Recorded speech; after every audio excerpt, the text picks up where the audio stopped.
আসসালামু আলাইকুম, welcome back to my mini blog. তো শীতের আরও একটি সকালের শুভেচ্ছা জানিয়ে আমি আমার আজকের ভিডিওটি শুরু করতেছি। তো এই যে সকাল সকাল ঘুম থেকে উঠে বাগানে চলে আসলাম। তো আজকে ঘুম থেকে উঠতে একটু দেরি হয়েছে, তো যাই হোক এখন নাস্তা করার জন্য আসলাম।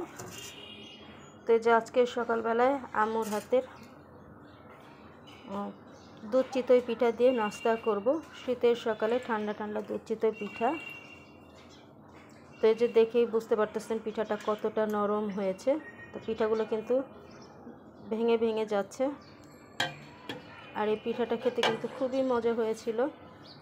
আম্মুর হাতের দুধ চিতই পিঠাটা খেতে কিন্তু অনেক মজা হয়,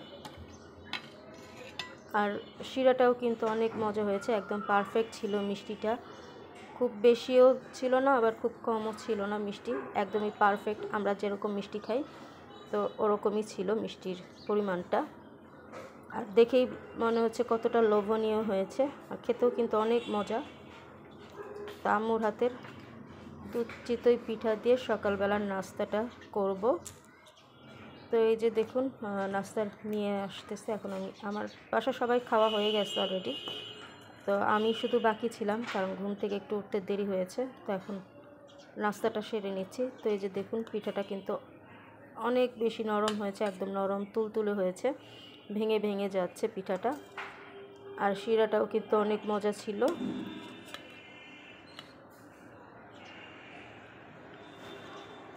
আর এই যে যেহেতু দুধটাকে ঘন করে নিয়েছিলাম, যার কারণে আসলে যে উপরে সর পড়ে গেছে, আর এই উপরের সরটা খেতে আমার কাছে বেশি ভালো লাগে এই দুধ চিতই পিঠার মধ্যে।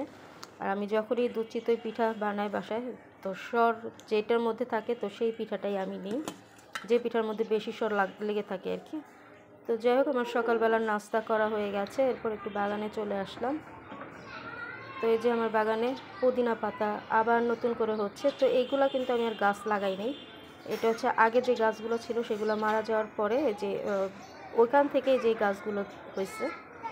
তো এই যে মাশাআল্লাহ গাছটা কিন্তু অনেক সুন্দরভাবে হচ্ছে, আর যত্ন নিয়ে যেহেতু পানি দিই, তো পানি দিলে আসলে যত্ন নিলে যে কোনো গাছে কিন্তু সুন্দরভাবে বেড়ে ওঠে। আর এই যে কাঁটাওয়ালা গাছ, এই গাছের নাম তো আসলে জানি না এই গাছের নামটা কি, তবে এই গাছের ফুলটা কিন্তু দেখতে অনেক সুন্দর মাশাআল্লাহ। তো এরপরে যে সকালের জন্য চা বানিয়ে আনলাম। তো যেহেতু আজকে মিষ্টি নাস্তা করেছি, তো এই জন্য যে রং চা নিয়ে আসলাম। তো আধা ঘন্টা পরে এনেছি আর কি চা। তো চা খাচ্ছি বারান্দায় বসে বসে। আর এই যে দেখুন আমাদের রাস্তার অবস্থা, রাস্তা কিন্তু এখনও ঠিক হয়নি, তবে রিক্সা আসে দিক দিয়ে, কষ্ট হয়। তো রাস্তা কবে ঠিক হবে জানি না। আর এই তো আমি আমার ভিডিওটি আজকে এখান থেকেই শেষ করছি। তো সবাই ভালো থাকবেন, আল্লাহ হাফেজ সবাইকে।